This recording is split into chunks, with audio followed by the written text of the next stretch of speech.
Hello everyone, my name is Khushboo और welcome to my channel. आप लोगों को मैं बताना चाहती हूँ कि मैं फूड रिलेटेड वीडियोस बनाती हूँ। मुझे खाना खाना और खाना बनाना दोनों ही बहुत पसंद है, इसलिए मैं कुछ रेसिपीज अब यूट्यूब पर शेयर करने लगी हूँ। मेरे 1 या 2 ही वीडियो आए हैं, मैं बिल्कुल नई हूँ यूट्यूब पे।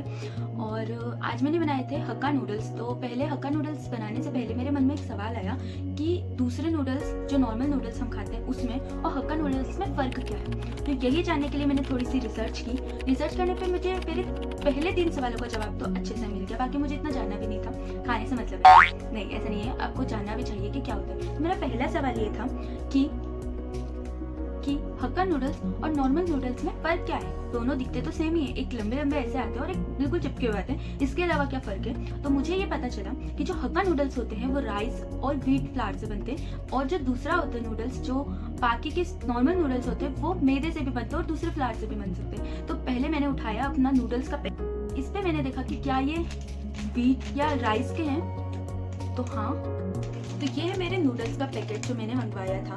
और इसकी प्रिपरेशन में इसका जो लिखा हुआ है, यू कैन सी हियर कि ये व्हीट मतलब आटे के नूडल्स है। ओके, तो ये हुए हमारे हक्का नूडल्स हेल्दी दूसरे नूडल्स से। तो that's a very plus point, regret नहीं होगा इतना। दूसरा मेरा सवाल था कि प्रिपरेशन में क्या फ़र्क है। तो मुझे ये पता चला कि जो हक्का नूडल्स है, जो चाइना से लोग आए थे, वो कोलकाता आए थे, उन्होंने आसपास के मसालों और सब्जियों को लेकर नूडल्स को बनाया था। तो जब ये नूडल्स उन्होंने प्रिपेयर किए तो उनका नाम रखा हक्का। और जो वो लोग थे, उनका जो ट्राइब था या जो उनका समुदाय बोल सकते हैं, या जो वो लोग थे, उन लोगों को हाका बोलते थे। तो उसी के हिसाब से ये नाम हक्का उन लोगों ने रखा होगा, आई थिंक सो। यही है कि उन्होंने हाका उसका नाम था, तो उन्होंने हक्का नूडल्स इस नूडल्स का नाम रखा। और ये इंडिया में बनाया था उन्होंने। तो ये एक इंडो चाइनीज डिश है, जिसे इंडिया में भी लोग बहुत पसंद करते हैं और वहाँ पे भी पसंद करते हैं। इसीलिए ये व्हीट से और आटे से बनती है, क्योंकि जनरली हम भी व्हीट और गेहूँ और चावल, राइस हम लोग इंडिया में बहुत खाते हैं। अब मेरी तीसरी यह बात थी कि ये चीज़ है, इसको बनाते कैसे। तो वो मैंने रेसिपी देखी और मेरी जो रेसिपी है वो भी हमेशा से मैं इस नूडल्स को तो वैसे ही बनाती थी, बहुत सारी सब्जियों के साथ, क्योंकि मुझे सब्जियां बहुत पसंद है। तो इसकी जो प्रिपरेशन होती है वो होती है कुछ इंडियन मसालों के साथ में आप इसे बना सकते हो। और उसमें आप जितने नूडल्स लेते हैं उतने ही नूडल्स के साथ में आप सब्जियां लेते हो और उसको ऑयल के साथ फ्राई करते इवन से स्टर करते हैं। मैं पहले सोची थी कि फ्राई करते कि नूडल्स को मुझे फ्राई करना पड़ेगा, पर नहीं, बॉइल्ड नूडल्स को लेकर सब्जियों के साथ फ्राई करते हैं, उनके साथ बनाते हैं, दैट्स इट। तो बहुत सारी चीजें हमने देख ली, रिसर्च कर ली, पर अब नूडल्स भी तो खाएंगे ना। तो चलो मेरे साथ रेसिपी की तरफ और खाते हैं हमारे नूडल्स। तो चलो मेरे रेसिपी की तरफ। तो ये रहे हमारे हक्का नूडल्स, और मैंने सैम्स के नूडल्स लिए थे। और ये रही हमारी सारी वेजिटेबल्स। और इसमें आपको जो भी सीजन में वेजिटेबल्स अच्छी लगती है और जो भी अप्रोप्रिएट है डिश में डालने के लिए, वो सारी ले लेनी है। मैंने यहाँ पे ली थी कैप्सिकम ली थी, और इसको ऐसे लंबे लंबे काटना है, ठीक है, छोटे छोटे नहीं काटना है, ऐसे लंबे लंबे काटना है, वो बहुत अच्छा लगता है। तो अच्छे से कैप्सिकम को काट देना। देखो मैं कैसे काट रही हूँ। आप लोग को हो सकता है कटिंग स्किल्स बहुत अच्छी हो, नाइफ आप बहुत अच्छा चलाते हो, मैं इतना अच्छा चलाती हूँ, तो भी ट्राई कर रही थी, जैसे हाथ से ही तोड़ दी मैंने बहुत सारी। तो ना, पर आप कैप्सिकम लेना, और अगर आप बेल पेपर्स और ये सब भी ले सकते हो, आपके पास हो, आप जाके मार्केट जाने का कष्ट उठा सको, आप जाना और ले लेना। कल मेरे पापा जितनी सब्जी लाए थे और जितनी मुझे लगी इसमें डालनी चाहिए, मैंने वो सारी सब्जी तो अपने इस हक्का नूडल्स में डाल दी। उसके बाद मैंने अनियंस ले लिए, अनियंस को भी इसे स्लाइस कर लेना। अब पत्ता गोभी ले लेना, बंद गोभी भी बोलते हैं इसको, और बंद गोभी का फूल ले लेना और बंद गोभी को अच्छे से डालना। इसको भी ऐसे लंबा लंबा ही हमको काटना है। इसके लंबे लंबे नूडल्स ही बन जाते हैं, वो बहुत अच्छे भी लगते हैं। देखो ये खुल के जा रही थी पत्ता गोभी, पर हाँ, आप नूडल्स में ये पत्ता गोभी डालना, क्योंकि मैंने अभी बताया ना कि इसमें सारी सब्जियां लगती है, जितना नूडल्स है उतनी सब्जियां लगेंगी। तो वैसे ही मैंने अब कैरेट ले लिया, और ये सबसे बहुत अच्छी डिश है। इसमें इतनी हेल्दी, एक तो ये आटे से बनी है, ऊपर से इतनी सारी हम सब्जी डाल रहे हैं, तो ये कहाँ से अनहेल्दी है, ये हेल्दी डिश है। और इसमें मैंने कैरेट लिया है, गाजर लिया, और अभी रेड इतनी प्यारी गाजर आ रही है, तो आप वो लो। अब मेरे को स्प्रिंग अनियन नहीं थे, बस ये हरी वाली लहसुन थी, तो मैंने ये हरी लहसुन ही अच्छे से ऐसे ऐसे काट लिए इसको रिंग में, और इसी को डाल देना। और जो अंदर तड़के में लहसुन डाली थी ना मैंने, वो भी इसका आगे का पार्ट ही है, वो मैं आपको आगे बताती हूँ। तो आप हरी लहसुन ले लो, ये भी बहुत टेस्टी लगती है, बहुत अच्छा फ्लेवर देती है। तो ये मैंने नूडल्स को काटा, ये देखिए हमारे नूडल्स कैसे दिख रहे हैं अंदर। और इसके साथ आया था ये मसाला, बहुत छोटू सा मसाला आया था इस पूरे पैकेट के साथ में। तो ठीक है, यही मसाला है जो हमें यूज़ करना है।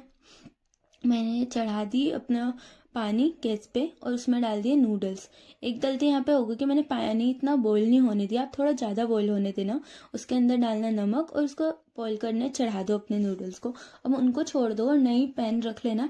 मैं हमेशा ऐसा करती हूँ कि ज़्यादा देर नूडल्स को नहीं रखना पड़े, इसलिए पहले ही कर देती हूँ। ये देखो मसाला नूडल्स का जो नूडल्स के साथ आया था, मैगी मसाले जैसा कुछ लग रहा था, इसमें हल्की सी शक्कर भी थी, पर ठीक है। अब इसमें डालेंगे हम तेल, और तेल की क्वांटिटी थोड़ी सी अच्छी रखना क्योंकि सब्जियों को हमको हल्का फ्राई करना है अच्छे से। इसमें ही मैंने डाली थी लहसुन, जो आपको अभी पहले बताया ना कि हरी लहसुन के ऊपर से जो लहसुन निकली है वो फ्रेश सी लहसुन ही है, ये कच्ची कच्ची सी लहसुन। ये बहुत अच्छा फ्लेवर दे रही थी इसमें, तो मैंने वो लहसुन दी। और तेल अच्छे से गर्म हो जाए, ये देखना अच्छी हीट पे ही आपको सब्जी डालनी है, तो ये देख लेना आप अपने हिसाब से।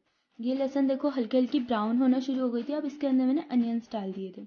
अनियंस के जो मैंने ऐसे लंबे लंबे करके काटे थे, आप भी ऐसे ही अनियंस को काटना, ये बहुत अच्छे लगते हैं। छोटे छोटे अनियंस या छोटी छोटी कटी सब्जी नूडल्स में मुझे नहीं पसंद, आपको अच्छी लगती तो आप ऐसे कर सकते हो। अच्छे से इसको स्टर कर लेना और थोड़े से ट्रांसपेरेंट अपने अनियंस को होने देना। उसके बाद दूसरी सब्जियां डालना। बाकी सब सब्जियां मैंने एक साथ में डाली थी, तो आप भी एक साथ डाल सकते हो या एक एक करके भी कर सकते हो। फिर बाकी सब्जियां हो जाएगी एक साथ, फिर पक जाएगी। पर प्याज थोड़े से ट्रांसलूस होने चाहिए, ट्रांसपेरेंट होने चाहिए।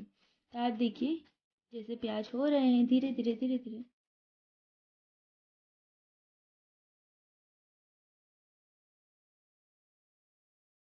इनको बीच बीच में मैं तोड़ती भी जा रही थी प्याज को।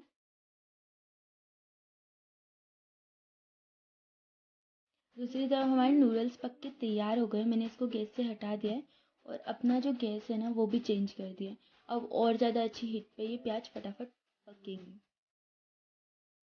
तो बस थोड़ी ही देर में इसमें मैं डाल दूंगी सारी सब्जियाँ। वैसे तो होने ही लगे हैं प्याज, तो बस थोड़ी सी देर में मैं डालने वाली हूँ सब्जियाँ। देखो कैसे प्याज हो गए ना, हल्के हल्के वाइट वाइट से होने लगे हैं। इसका जो पिंकिश कलर है ना वो थोड़ा निकलना चाहिए, थोड़े प्याज पक जाए। हाँ, अब नूडल्स को निकाल लेना और इसमें ऑयल लगा के रखना। जो मैं बता नहीं पाई हूँ, मैंने बाद में लगाया था, पर हाँ आपको इसके अंदर हल्का सा ऑयल डाल के रख लेना। ये देखो हमारे प्याज हो ही गए हैं।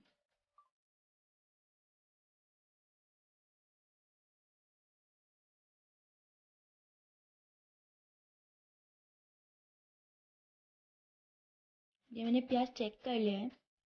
और अब बारी हमारी सारी सब्जी डालने की, तो ये मैंने डाली सारी सब्जियाँ इसके अंदर। टमाटर भी डाले थे, सॉरी मैं बताना भूल गई, मैंने बाद में टमाटर काटे थे, पहले मैं काटना भूल गई थी। टमाटर भी एक काट लेना, आप ऐसे ही लंबे लंबे काट लेना, जैसे हम पिज़्ज़ा में भी ऐसे टमाटर डालते हैं ना, सेम वैसे ही इसमें भी अच्छे लगते हैं। ये अभी इतनी सारी सब्जी लग रही है, पर ये गल के ना इतनी नहीं रहती है, ये गल के थोड़ी हो जाती है। देखो अच्छे से इसको तेल में सब सब्जी पे अच्छे से ऑयल लग जाए ताकि वो अच्छे से फ्राई हो पाए, कर लेना। इसके अंदर डाल दो नमक। उसके बाद भी उसको अच्छे से मिक्स कर लो नमक डालने के बाद। ये।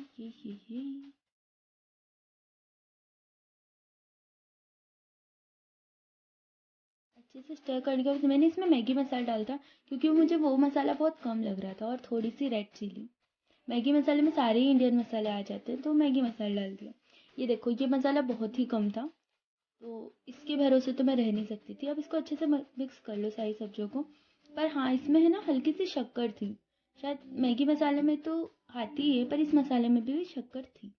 ये देखो अच्छे से स्टर कर लो अपने इसको, सारे मसाले अच्छे से मिक्स हो जाने चाहिए। सब्जियाँ देखो पकना शुरू हो चुकी है, मतलब पक ही चुकी है लगभग लगभग। इतनी ही रखनी है आपको, पूरी तरीके से सब्जियों को नहीं पकाना, हल्का सा पकाना है और थोड़ा कच्चा रखना है। अब देखो मैंने सोया सॉस डाला, ज़्यादा नहीं थोड़ा सा, क्योंकि इस नूडल का कलर लाइट ही होना चाहिए, इसमें कम ही सोया सॉस डालते हैं, तो थोड़ा सा सोया सॉस डाला है। और इसके साथ मैं डालूंगी टोमेटो केचप। आपके पास green chilli sauce, red chilli sauce वो हो तो आप वो भी डाल सकते हो, इस टाइम मेरे पास था नहीं तो मैंने यही दो चीज़ें डाली। इनको अच्छे से मिक्स कर लीजिए। राइट, अच्छे से मिक्स किया। दैट्स रियली नाइस, कितने सुंदर दिख रहा है कलर। सोया सॉस से तो एक अलग ही जान आ जाती है। और बस अब पारी है नूडल्स को डालने की। नूडल्स इसके अंदर डाल दो और गाइस केयरफुली डालना आप नूडल्स। पता है क्या हुआ था, मेरी आँख में अजीब सा चला गया था थोड़ा सा, तो मैं वो धोने चली गई थी तो मिक्स ढंग से कर नहीं पाई, पर बाद में मैंने ये मिक्स कर लिया था। देखिए आप, थोड़ा घिर ही रहा था ये, पर हाँ ये देखिए कितने अच्छे से मिक्स हो गया, कितने प्यारे बहुत ही लॉन्ग लॉन्ग अच्छे लंबे लंबे नूडल्स हैं। अब ये जो अपन ने काटी थी ना लहसुन, उसी को ऊपर डाल दिए। अब ये मस्त नूडल रेडी है। प्लेटिंग कर लिए नूडल्स की, अच्छे से लुक करते हैं। वाह, इतने यम्मी बने थे, इतनी अच्छी लग रही थी वेजीज और ये सब इसके साथ में। वाह, लुक एट माय नूडल्स, ये ऐसे ही बने थे, इतने ही टेस्टी लग रहे थे।